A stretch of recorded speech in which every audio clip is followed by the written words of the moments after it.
Have you given any thought to contributing to the melt? It's easy to do. Just click the Patreon link in the episode notes, and for as little as $3 a month, you can get access to bonus episodes, early access to regular episodes, and you can also participate in monthly Zoom meetups. It helps to keep the magic happening here at the Melt. So I encourage you to karmically entangle yourself with the Melt today by subscribing monthly for less than the price of a container of goatee wax, or a prosthetic pinky, or a half stick of DMT butter, or an inflatable casket, or the shrunken head of an Atlantean supermodel, or a woolly mammoth's merkin, or a crystalline replica of Baba Yaga's hut, or a capsule of Sasquatch dander.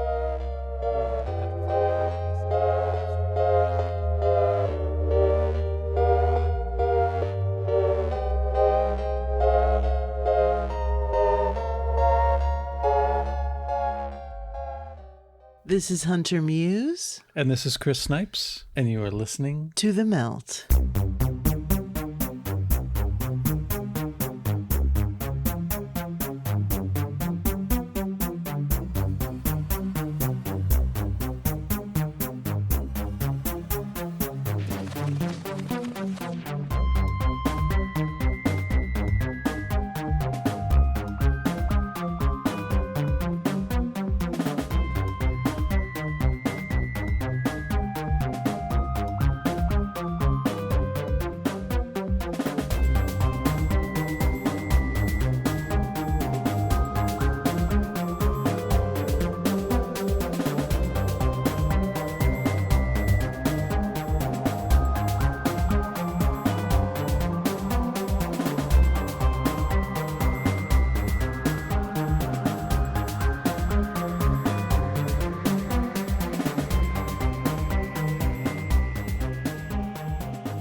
We're all familiar with how narratives get manipulated to serve the agenda of those who might profit in some way from it.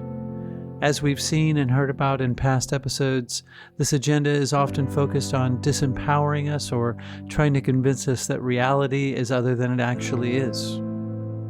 This is to say that we are being tricked into thinking that we are inconsequential and exist in a random universe that has no other purpose than to ensure that only the strong survive, and that there is nothing else to this existence other than what our senses, and the instruments that amplify our senses, can deliver to us. Regardless of this extravagant hoodwink, there are many who are having experiences that defy what is supposed to be possible.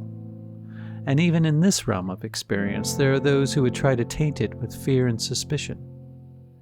Fear, as we know, is the security blanket of the uninquisitive.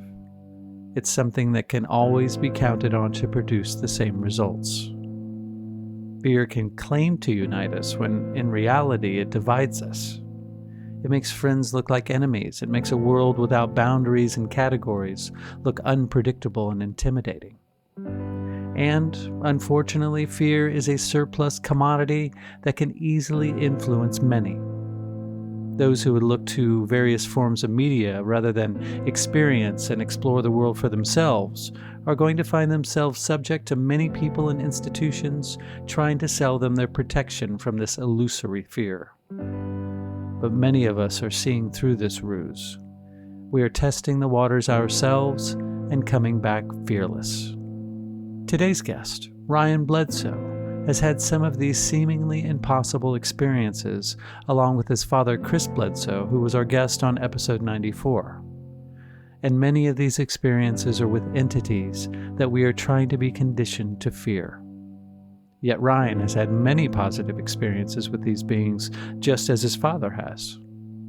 When we chatted with Chris, he recounted the experience that set all of the subsequent experiences in motion.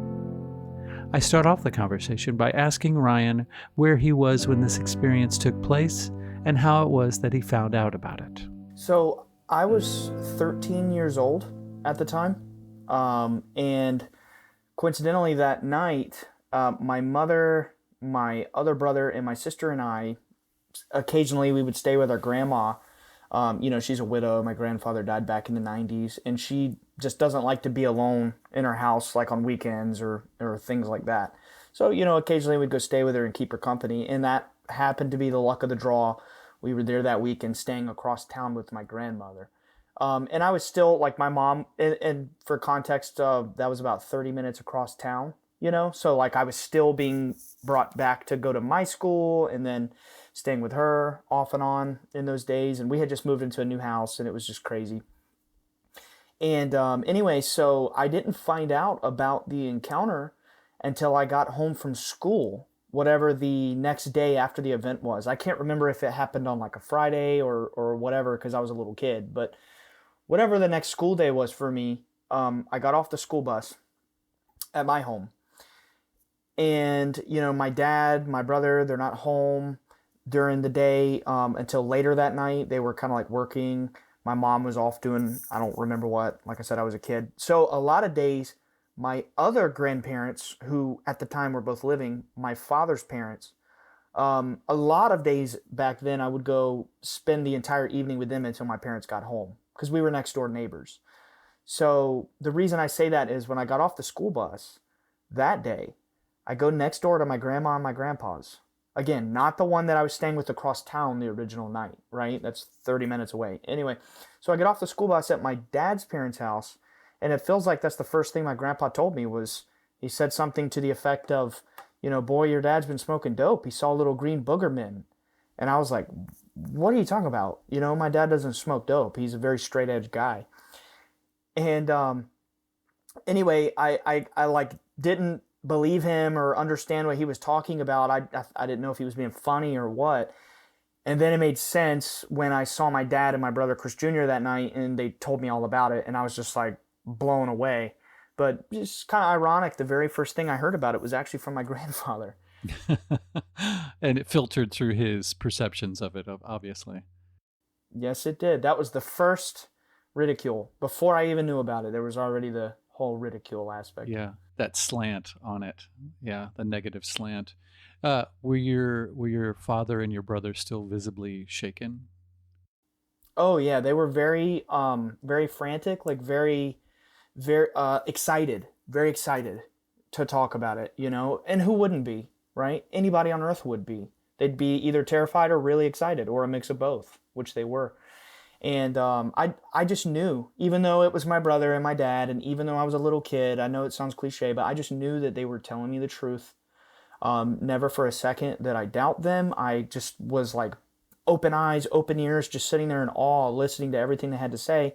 And then, thank God, it was within a matter of days or weeks that I started seeing things in the sky myself, and orbs and all that good stuff. And I knew from then on, it was all true. But Wow.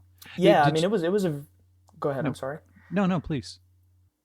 I was just gonna end that little phase with it was just very exciting and frantic and kind of like very high energy in the beginning. What's going on, and that eventually did subside a little bit. Did your dad have to be present for things to occur? Or did you just see orbs when you would be out and about yourself? I've never thought about that. In the very early days, my dad was always present. And the reason I saw them in the first place back then was because my dad would frantically, he would get us outside, because he was always looking every single night. And still to this day, most nights, as long as the weather's good and it's not too cold, he's out there looking. And I don't know if you've seen his Instagram, but he's still to this day, 15 years later, recording every night. And back in those days, it had just started. And back then, he was so frantic for us to see that it feels like every night or every other night, he was yanking us outside. Come look, they're here, they're here. And that's how I saw them. And for years, it carried on that way until now I'm at the point where I will, it doesn't matter where, I'll see them by myself. My wife and I were on our honeymoon in Las Vegas a few months ago, camping in a tent in the desert while we drove from Las Vegas to Arizona. Camped in a tent by the Grand Canyon, and we saw what felt like a dozen of them in the sky. I mean, it doesn't really matter where we are. And you know what they are when they appear, they get really bright, they shoot around, and then they disappear, Kind of have a little trademark. And it seems entry. like he a lot on his Instagram feed. They appear in groups, right? And then sometimes they kind of coordinate their movements together. What That's true. is there? Is there any idea that you have, or any reason that you think this might be happening to your family or to your father in particular? That's something I've wondered my entire life. And if I'm just going to be perfectly candid here, this is a rabbit hole that, I haven't really gone down until recently in the whole public sphere. It was insinuated to us by people in the CIA and NASA and some of those affiliated intelligence organizations that there is a level of evolution happening to the human race, and that throughout time we are evolving where we can sort of perceive things like that, like of that nature and phenomenon, more rapidly and more readily as a species. And it was indicated to us that our family may have some sort of genetic thing going on that can allow us to have, altered psychic perception or be more in tune to these beings. I mean, I don't know. It's just speculation. I have no concrete answer. But the fact of the matter is that our species is evolving for sure. And it seems like from what your father was saying that he kept quiet about it for a while because of lots of reasons, lots of ridicule, people misunderstanding, people calling it evil, whatever. But then it seems like he was urged by these beings to come out and start talking about it. Do you think that's correct. because they have a particular message that they want to spread, or they just want people to know that they're around and that they're present? Or what's your take on that? Well, I think it's both. I think it's the first and the second. They do have a particular message that they want spread, and from what they indicated to my father, it's that there is a higher power, that there is a permanent spiritual reality that all life comes and goes to and from between lives, and that all this bad stuff we see happening in the world is actually made to happen by very powerful, nasty groups of human beings who have hoarded wealth and power and various other things. And they didn't give them a name. The entities just called them a dark group. And that it's important in our day and time that the message of love and peace is spread so that the collective consciousness of humanity can eventually shift into that vibration and will actually save ourselves from destruction. Like all the wars and everything happening around the world, this might be a little bit of a hyperbole, but if we all just understood that there really is one true higher power that's not restricted by like a culture or a race or a religion, and it's present everywhere, all around us and within us for everybody to access, we might not kill each other as much, Yeah, exactly. We're much easier to control if we're at each other's throats.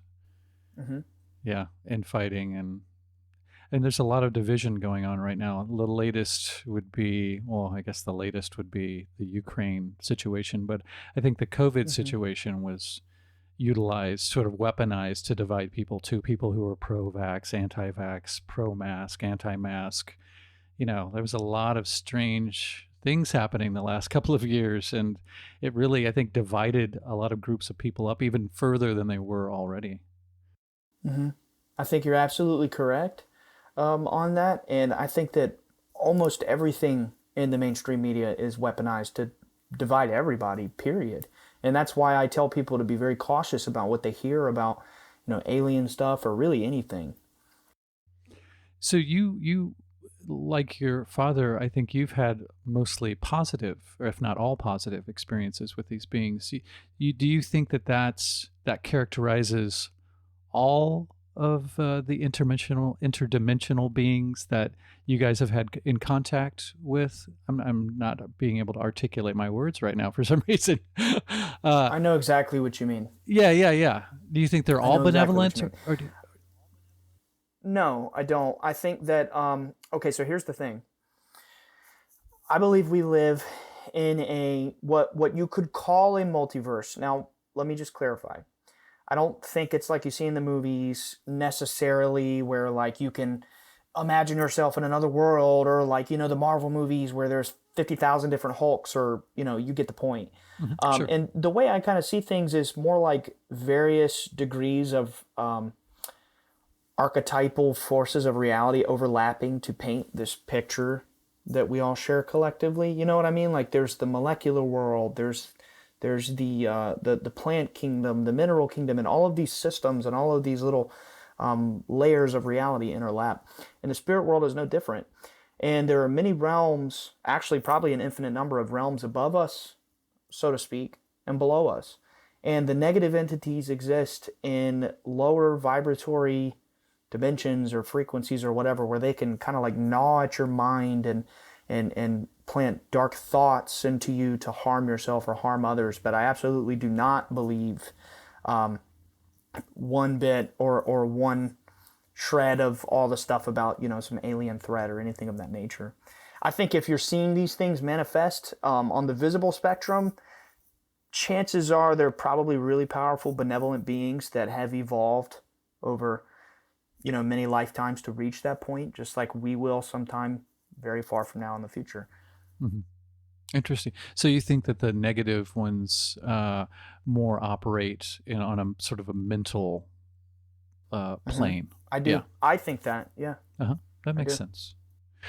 I remember we asked your dad if he'd had experiences previous to 2007, and he mentioned that he felt that he had as a child and maybe had just mislabeled those experiences.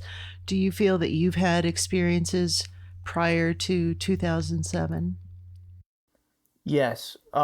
There was a time, I'm very fuzzy on the age because the 2007 thing already happened when I was so young.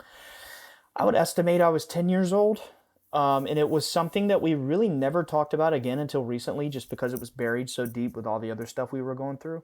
But there was actually a night before 2007 that as a family we saw a UFO type thing. Back in about 2003, maybe. And it was this big green lit up thing that just, I don't even know how to describe it. It was kind of like it looked like a blimp almost, the shape. And it was very low to the ground, like just barely over the trees, it seemed like.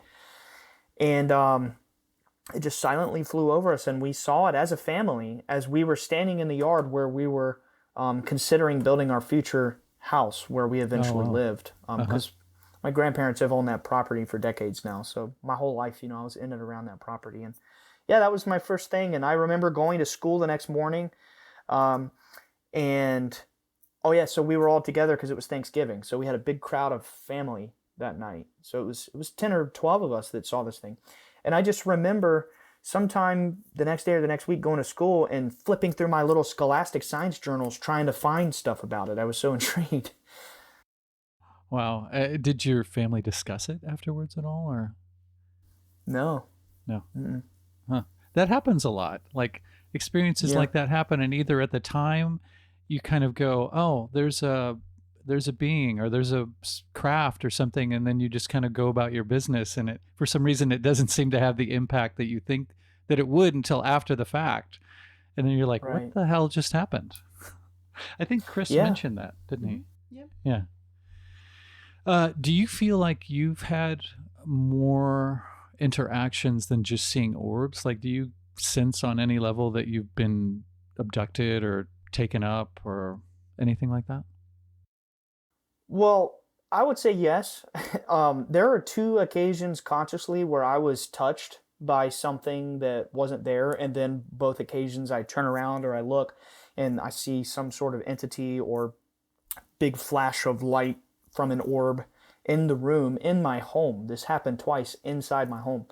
And yeah, like I was physically touched on my ribs one time and on my shoulder. And I say physically so that, people understand I felt the sensation on my body, but there was no hand. There was no material hand. It felt like, the only way I can describe it is if you've had chills, dial it up 1,000, where every inch and every layer of your skin and your muscle is just like, basically cringing with magnetism.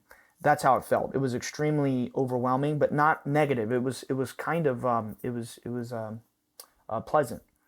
And there's several other times that I've seen orbs very close, 5-10 feet away, moving around on the visible spectrum with my eyes, no camera, with long, what I would call tails, basically. I mean, it's just light. And they shoot around and do all kinds of patterns. I mean, I've seen some really crazy, spooky stuff that Interesting. would really shock some people if they had no clue what they were seeing. What do you think, Ryan, these things are? If you had to try to um, explain it to someone who's never had an experience like this, do you think that they're interdimensional beings? Do you think it's a craft that you're seeing, or is it an actual? I feel like the word alien is so overused, but do you think it's something that's coming from another layer of reality? What do you opine? What I understand and believe them to be, based on the things they have communicated to my father, and based on a lot of the material that I have studied that really resonates with me, I believe them to be eternal entities from what we could conceptualize as the spirit realm, right? Or, in ancient cultures, they may have been called fairies or genies or angels, or, in some Greek cultures, they would call them daemons, not necessarily connected to the biblical demon. It's a totally different word. Sure. Or, so on and so forth. And I think the ancient cultures have been basically talking about them the whole time. And we've had evidence that there are spiritual beings from a higher reality that come at different astrological ages to kind of phase us into the next level of evolution. And I do not believe that they're aliens from another planet. They actually told us quite the contrary. They told my dad specifically that they come from the eternal realm where we all will eventually go when we become as they are through the journey of evolution.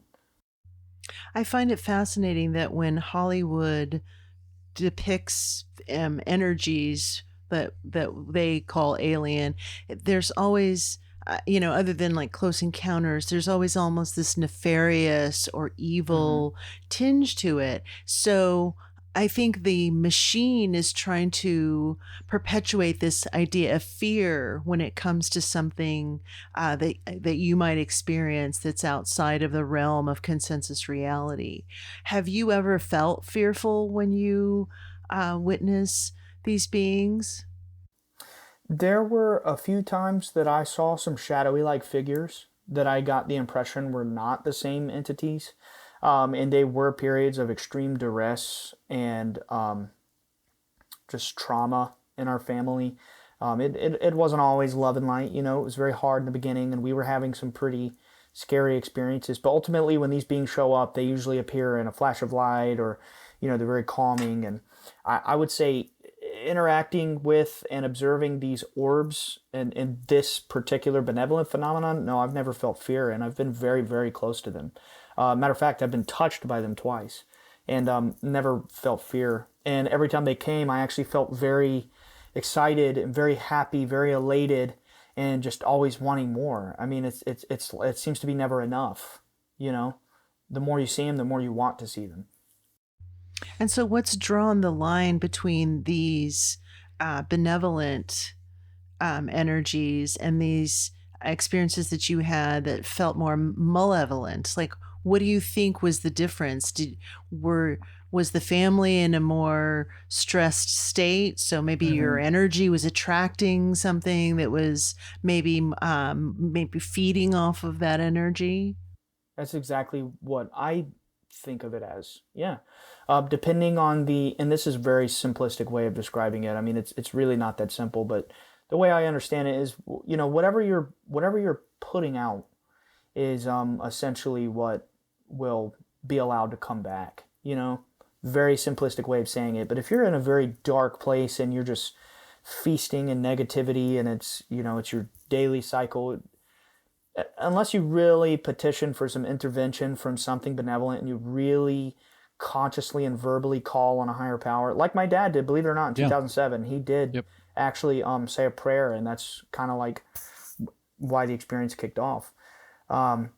Yeah, I do think that being in that kind of negative state will attract some negative experiences and negative entities. And that's why I always try to encourage people to daily daily, every hour, focus on trying to change thoughts and words and habits to be something inherently positive. For sure. Yeah, I think it's easy to forget how interconnected we all are, and that even if we don't voice something, or even if we don't act on something, our inner motivation is still there, and it still broadcasts on some level. So I think it is good to, I mean, even the Buddhists say good actions start with good thoughts. So it's good to keep a positive sort of wavelength going on in your mind to broadcast out to others, because it'll, they'll pick it up on some level. Yeah. Thoughts are things. Thoughts are things, yeah, absolutely. So everything was set in motion, besides the one thing that happened with your family, that when you guys saw the craft in 2007. But then your dad had an encounter with the lady, and then things sort of shifted, didn't it? Like, people started paying attention. People started coming to your family and asking things and showed interest. What was that all about, do you think? Why did things amp up after that encounter? It's because the way I understand it is this. The people in power, particularly, I like to call them the 1%, because it's pretty hard to confuse who that is. Yeah. And, using simple research skills, you can, not you, but just anyone, the listeners or whoever, can intuit that the 1% have their hands in the military, the intelligence agencies, the media, and everything, comes from the top down. And these people who have essentially been at the top of the pyramid of this entire planet or realm that we inhabit for the last thousands of years have always understood that the truth is inherently spiritual, that there is a realm that can be interacted with to create a certain effect on this reality. And essentially, I'm going to be honest, could you reword the question one more time? Well, it seems like, I don't remember exactly when he saw the lady, but in between the time... I remember it now. Yeah, I'm okay. sorry. I remember. No, that's now. okay. Yeah. Okay, so why they came? Because when you understand that the truth is inherently spiritual, and you get into like the really deep ancient stuff, it's kind of self-evident that reality itself is like this dual paradox, right? There's throughout nature, you just see these patterns of masculine and feminine forces requiring some type of union to create life all throughout the cosmos. Is that pretty easy to say is true? Sure. Yes. So the divine is no different. And my point being, if this is true, if this is a law of reality and a law of nature, then the divinity or the godhood or whatever you want to call it, there has to be a union or balance of masculine and feminine forces for all life and creation to exist. Now, when this lady came, she told my father that this entity, this 2012 encounter. Yeah. And she basically called herself Hathor, and she said that she was essentially the mother of all creation, of this reality, of all time and all life and all existence. And when he had that experience and he started talking about it publicly, that's when the CIA started showing up on our door. And in private, they were telling us things like they know who she is. They've revered her for thousands of years in these secret societies. She's popped up all over the world. Even in military operations, they had iconography of her. Like on NRO mission patches, they had homages to her, depicting her as a Greek deity with a trident and magical flame in her hand. Crazy. And they told us straight up they know who she is, and they desperately want to know what she wants and why she's coming and why she showed up to my dad. And they made him write down all of the things she said, and they, believe it or not, they took it to the Pentagon and insinuated to us that they briefed the former President Barack Obama on these experiences, and they actually sent us a seal of Camp David stamped on a napkin in the mail following that experience. I have kind of a follow-up question. I'm currently reading a book called The Gospel of Mary Magdalene, and I'm familiar. I've read it. It's a really beautiful book, and she was basically the founder of Christianity, and for all intents and purposes was not a prostitute. She was Jesus's wife and has been maligned throughout history, which kind of goes along with this duality of the male and female energy. Mm-hmm. I believe, and I have a sense that this female that you're talking about is somehow aligned or connected with that Magdalene energy, that essential female spirit. What I wonder is, what are your thoughts about Jesus Christ? Do you think he was perhaps one of these beings? That's a good question. I got to tell you, I've done a couple dozen interviews now, and it pains me to say I've never been asked that question. Big moment for me. I love going into the esoteric history of Jesus and Mary Magdalene. So in Grail traditions, or in esoteric traditions, Mary Magdalene is actually secretly considered the true Holy Grail. The concept that she did bear the womb of the Christ, and had his children. And do I know or believe that that's true? No. But I think, as with any exoteric religion and esoteric religions, the truth is hidden in the metaphor. And I think that Jesus and Mary are kind of like a more recent version of Osiris and Isis, if that makes sense. Like, they're kind of like an archetypal revival of that. And throughout time, we keep seeing these certain sage prophet figures pop up throughout history. Typically, they do have a female counterpart woven into the myth. And when you go into the... Did you read that in the Nag Hammadi scrolls? I'm actually reading the book, the Gospel of Mary Magdalene. By Elaine Pagels? No, that's by somebody else. It's by Jean-Luc. Jeez, Okay. I can't remember his last name. Either. Some French See, I haven't dude. read that one. I've read the Gospel of Mary in the Nag Hammadi scrolls, which is an ancient text. Yeah. And so yeah, very interesting. And there's this whole thing called Gnosticism, where they basically found these alternative texts of Jesus and Mary and the disciples, historically dated to be from the time of Jesus. They found them in clay pots in Egypt in like the 1950s, and they tell a totally different story about reincarnation and multiple levels of spiritual evolution till eventually returning to the original God above God, the higher consciousness or whatever. And I tend to think that that's the real version. And when you look at the history of early Christians, I don't mean reading the Bible like most people do. I mean like an academic, scholarly approach, which was, the way I did it in college. You tend to find out that there is very, very strong evidence that the early Christians were preaching reincarnation up until the year 545. Then it was banned by the Emperor Justinian of Rome. So to me, if there's real canonical historical context that the Christians were in fact teaching reincarnation, and then you have these Nag Hammadi scrolls talking about what you're saying, and Jesus talking about reincarnation, to me that suggests that the Bible is probably the corporate Vatican version. Exactly. Yes.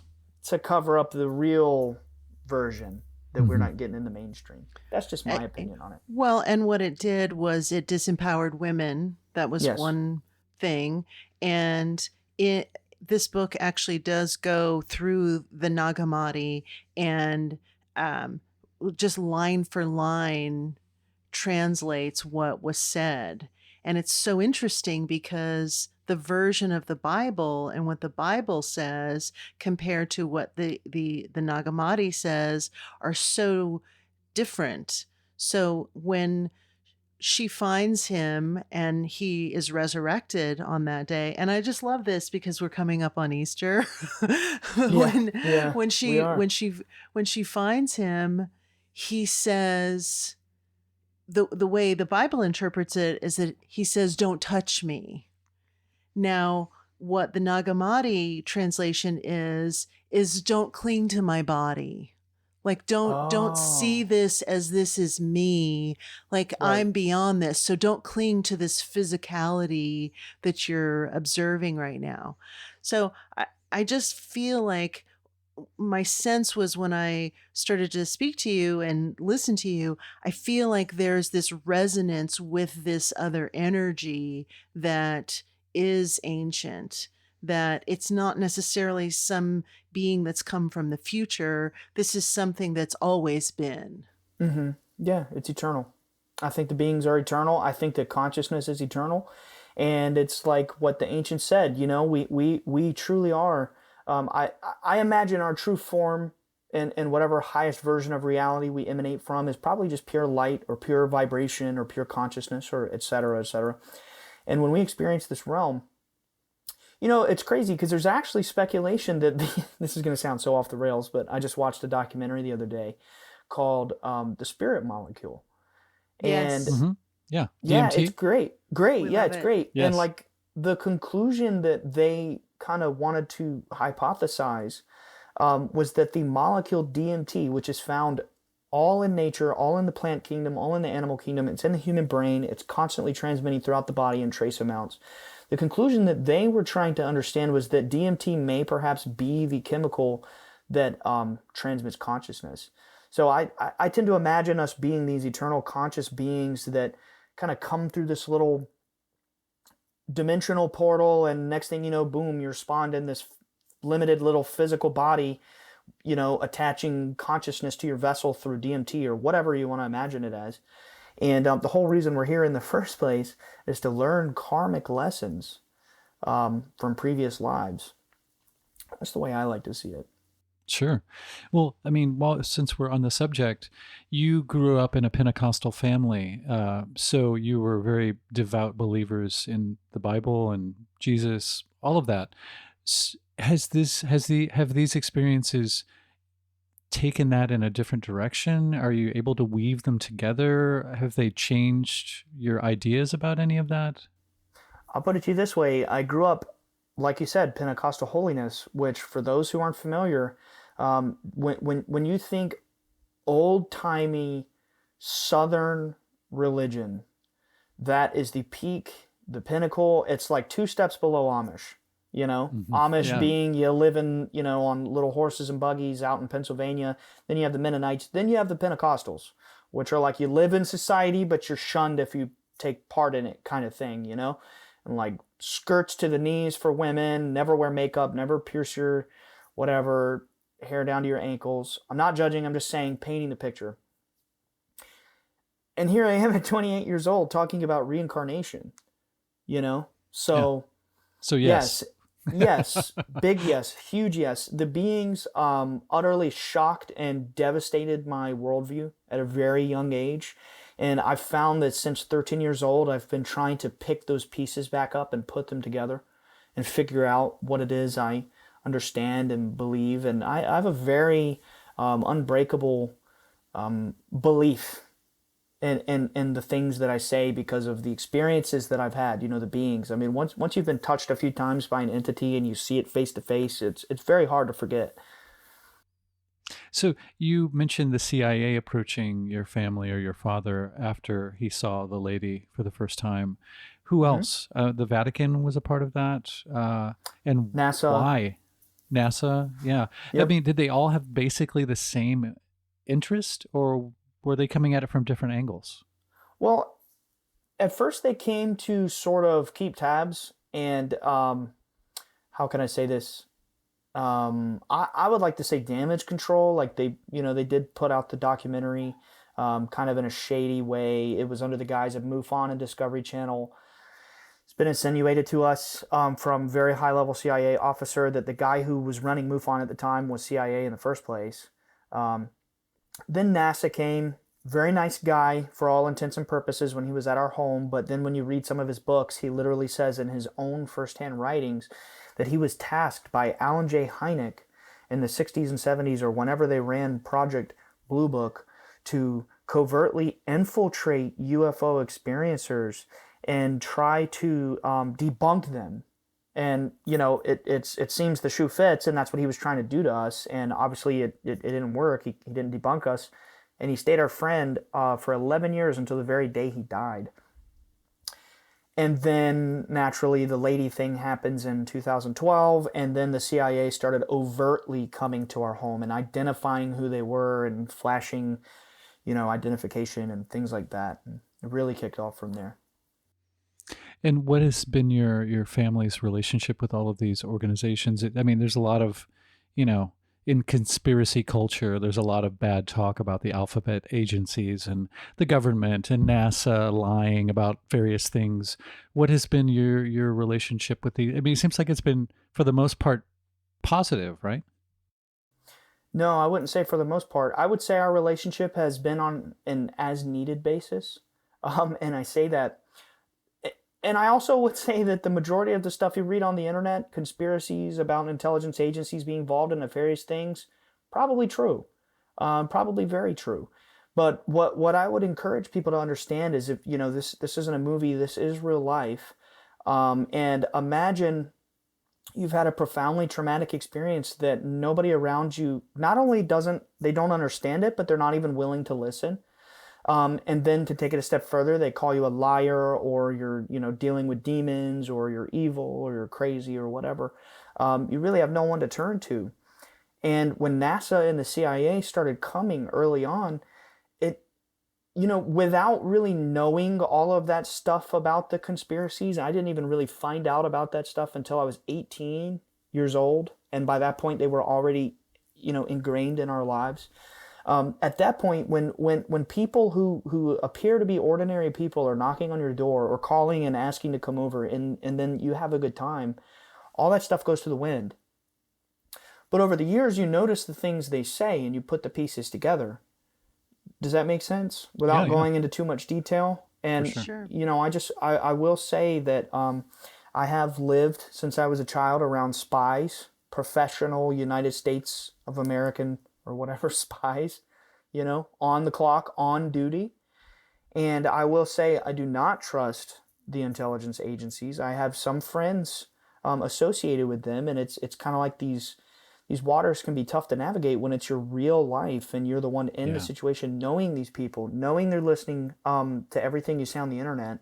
Yep. Mm-hmm. But my conscience wants me to do the right thing, so it's just really tough to navigate, Mm-hmm. I could imagine. So when you were unpacking these experiences over the course of your life, especially since it's happened since you were so young, as you've gotten older, have you ever considered that perhaps your family was an experiment, that somehow these nefarious government agencies were actually using you, and these experiences were, screen memories that you had? Yeah, people have suggested that to me before, but I don't think that that's possible. They didn't come around until after the experiences, and the only way that could work is if they somehow or another tracked us for years and found our routines and put drugs in our drinks, or shot us with some super secret, mind-altering radar gun or something. Like I just don't know how that could be a thing. That sounds very Hollywood. It does. It sounds the very Hollywood. Hollywood. I don't even know that they're capable of that, to be honest. I think Hollywood makes them look bigger and badder than they are always. Yes. Right. Sure. I don't know that they're that capable. And that's a strange advantage that you have over most of these folks that bandy around stories about the CIA and the FBI and all that, is that you have these organizations broken down into a series of human beings. Like, you've just encountered them face to face, one-on-one, and not, sitting at a desk in a smoky room with a swinging light overhead. You've dealt with them, at eye level. So I've had to sleep on the couch many nights with NASA scientists using my bed in my room, like it's just, that's just something that I wish people would understand, that these people were in our home since I was a child, and they came. We have never called government people up and been like, hey, come check us out. They always, 100% of the time, back then and even now, still to this day, they're still reaching out. Something that we'll probably go into publicly more down the road. Sure. But they always reach out to us, and we always say, sure, it's a Southern hospitality thing. We'll let you come by and shoot your shot. And some of them we've stayed friends with because they're just really cool people, and we don't buy any of the shit that they're touting. Right. It's tough waters to navigate. So how did it first happen that they came to you? How did they know to come to you, your family specifically? So this is the spooky part. When I was 15 years old, this was very shortly after, this was less than a year after the documentary aired. I'm home from high school on summer vacation. So you know how teenagers are. Stay up late, play games with their friends, or hang out or whatever. So I'm in bed or something in my pajamas, 10 or 11 a.m. I don't know, whatever teenager. I just remember I was in my pajamas, and the doorbell rings, and I go answer the doorbell, and it's the guy from NASA, Hal Povenmire, and he says, "Hey, is Chris Bledsoe here? Do I have the right address?" I said, "Yeah, that's my dad." And he said, "Oh, great! I just drove 12 hours from Cape Canaveral, hoping to have a chance to talk to him." And I was like, "Whoa." Let me call my dad real quick or something like that. Mom, NASA's here. And ever since then, they've been in our lives. And like I said, before he came around, the documentary happened the previous year. And it was later explained to us that the guy who was in charge of MUFON at the time was involved with the intelligence community. We just didn't know it at the time. Yeah. And they didn't make you look all too positive or stable in that documentary either. You're talking about the one that aired on Discovery Channel? Discovery. Yeah. Mm-hmm. Yeah. They made us look terrible. How did they Discovery find you? Did you guys contact them, or how did they know that you? Yeah, it was MUFON. So when my dad had his experience January of 2007, obviously he's very excited. He's frantic. I mean, it really happened. My dad is a very honest guy, and in his mind, he's going to tell his friends and family, and they're going to believe him, right? Because he would believe them, which was very naive, admittedly. Nobody knows, that no one's going to believe you when you have that kind of thing. And he comes home, he tells my mom, he tells his siblings, and whoever wants to hear, and they all think he's crazy. They all tell him it's not true. He has nobody in the world except for his children. And for 10 months, he sat in his room in depression until October of 2007. He finally sent the report to MUFON. So that's 10 months that nobody really outside of our very small circle of people knew about it. When MUFON got the report from my dad, within days, they sent him a package in the mail requesting him to draw the shape of the crafts and things in the sky that he saw, as well as the entities, because he typed up a pretty lengthy description about what happened to him, including the entities and this and that. And when they came to us later, they said, we knew the second you sent that report that it was 100% true because of the way that you described the entities in the craft. It matched real government records from the 1950s of those same entities approaching the United States government. Wow. And there were witnesses and everything. And they even showed us diagrams from the 50s, and they were identical to my dad's drawings of the craft and of the beings. And MUFON was at our house. They were investigating for weeks, back and forth. Then they got the director of MUFON involved, and it was their priority case. And next thing you know, they're asking us to bring the Discovery Channel. And we just said yes all the way. And, we never knew that they were going to do us dirty. Yeah, that's too bad. So when, after the lady encounter happened and the Discovery Channel happened, was one of the people that approached you, is that where Tyler Durden came into the picture? From in case yes. Nobody knows out there, from American Cosmic, which is a book by Diana Pasulka. Excuse me. So maybe if you could describe Tyler and how he approached you guys. Did he seem like a stand-up guy, or? So he came around after my dad experienced this female entity. And I can't exactly remember the day that they got into contact, because my dad had been talking with him previously, and he just talks to so many people, I never know who's who until I meet them, really. And he tells me, hey, this Friday, we're having somebody from the government come. I want you to be here, and we all need to meet this guy. And I'm like, okay, sure. So all I know is in 2013, October, he shows up at our house.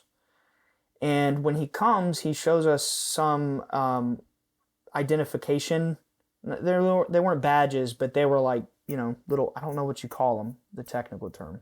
Lanyards? Anyway, like a lanyard kind of thing. Mm-hmm. Yeah. Mm-hmm. Like, he had those in an envelope. And he had 5 or 6 of them. He had CIA, he had Air Force, he had Area 51, he had, I can't remember the other one, NASA. He had NASA. Are they like coins?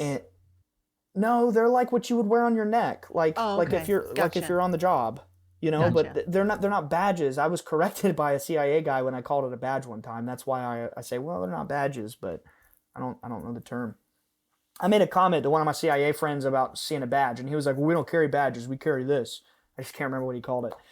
But anyway, a little lanyard around your neck with a laminate little slip with a piece of paper identifying who you are and what government facility you're with or whatever. He had 4 or 5 of them. Flashed them to us. He was there on business.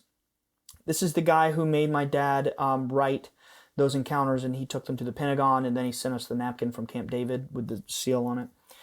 And, I would say stand-up guy, I don't know. My metric for stand-up guy is different than others because I've lived in this world of secrecy and mystery, and my driving core function of my soul has always been, when I'm able to do it, tell as many people as possible at least what I know and understand to be the truth. And to me, these entities and individuals who do not do that and who hoard these secrets and they don't share it and make it readily available with the rest of the world, I don't necessarily classify that as stand-up. I think that's negligent at best. Mm-hmm. Mm-hmm. And he ended up sort of profiteering from your guys' experience too. Something having to do with, was it the rights to your story? Medical research. Okay. No, okay. It was medical research. Gotcha. So, and excuse me if I'm sniffling. I do have really bad allergies. North Carolina is the worst allergy state, and pollen's out. So I'm kind of trying to be discreet, but I've got such bad allergies. You're forgiven. But thank you. So I'm so sorry. I forgot because of the sniffling thing. You were asking how did he profit from? How did he profit? Okay. Yeah. So what happened was my dad started getting involved in a kind of like a psychic research stint with people in the government, and they were very fascinated by his psychic abilities. He had been known early on to be able to remote view with high accuracy. He was doing that even back in 2007 and 8 when they were like doing the original investigation and filming the documentary. And it wasn't anything that he knew about or understood was even real in the first place. It just would happen to him.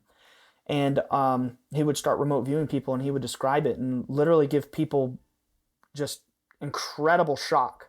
Like one of the guys who was the main investigator of the original case was actually a Homeland Security guy. And my dad talked to him on the phone and said, I see you in a convertible car and you're driving with a beautiful female on the way to dinner.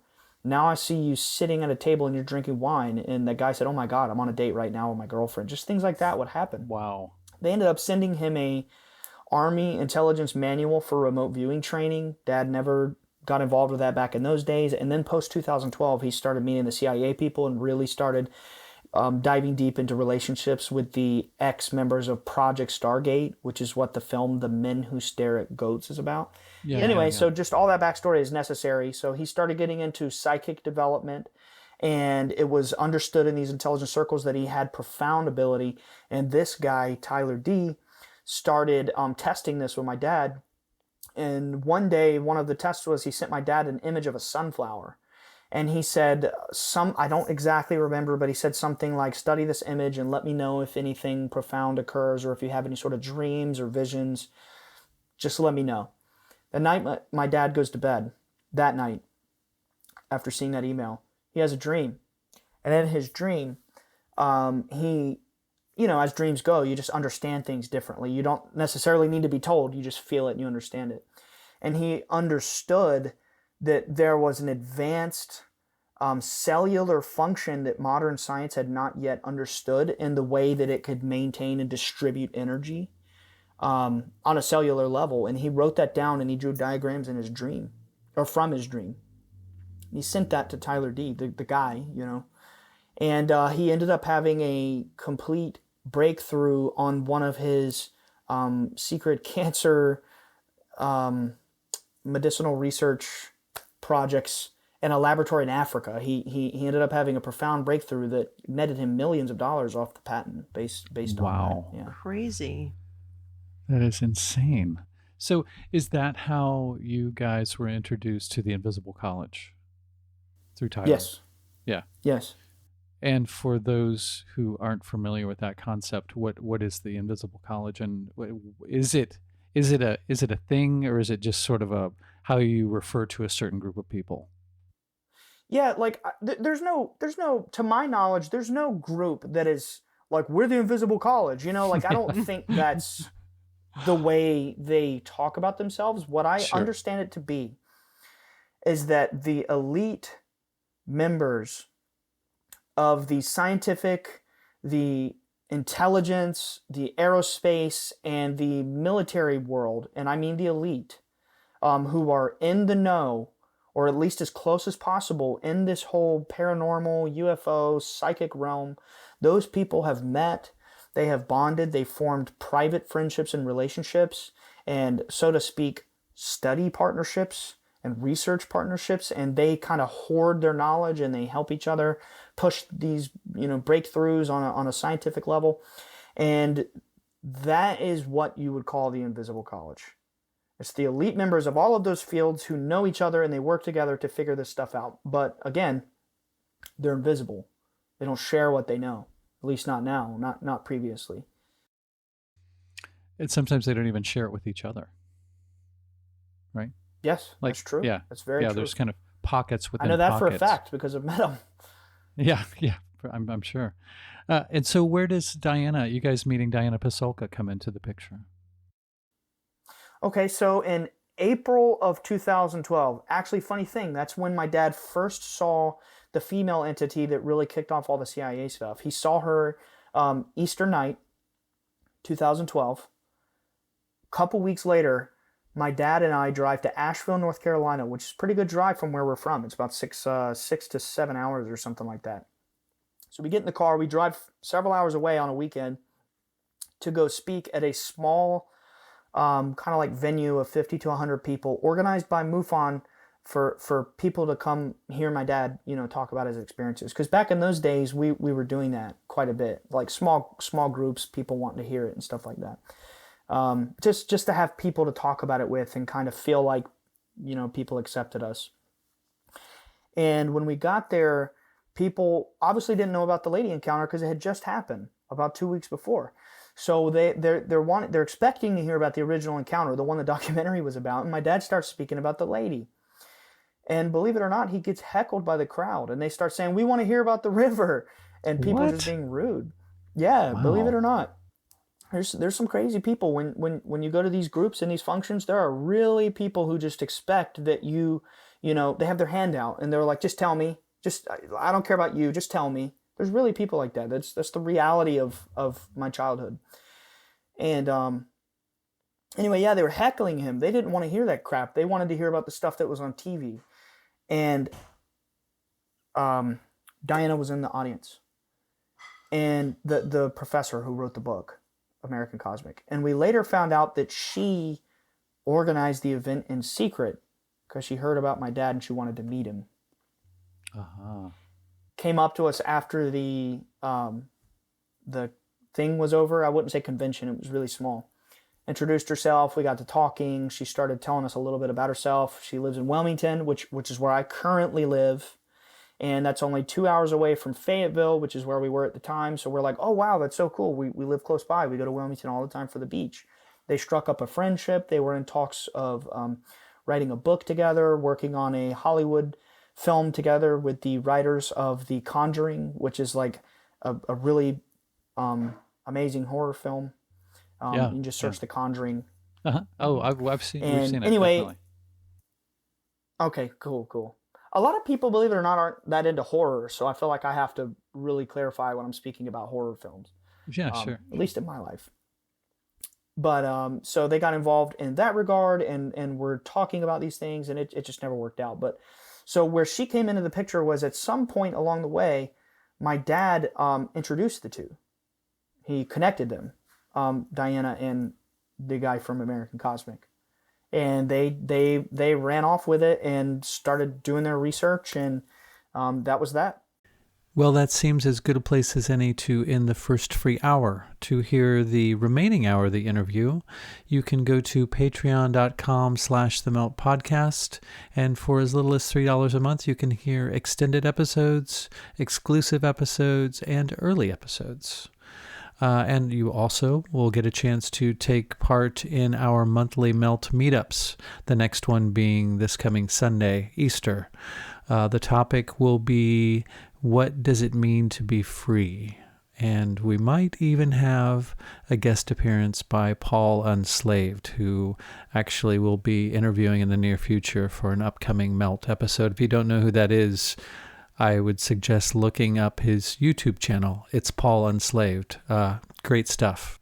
In the second hour, we discuss MyLabs, the Revelation farce, alien disinfo, the deception of materialism, the year 2025, and his podcast, Bledsoe Said So. Thank you all so very much for listening. Much appreciated. And until next time, take care, people. If you've liked what you've heard and would like to contribute to The Melt, there are a few ways that you can do that. The most tangible would be financially. Just click the Patreon link in the episode notes, and there you will find ways that you can contribute for as little as $3 a month.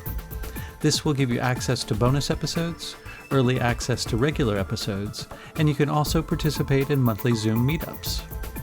Contributing financially will also help make The Melt better, pay the bills, and help to make this podcast a full-time endeavor that I can fully devote my time to and provide you with more content.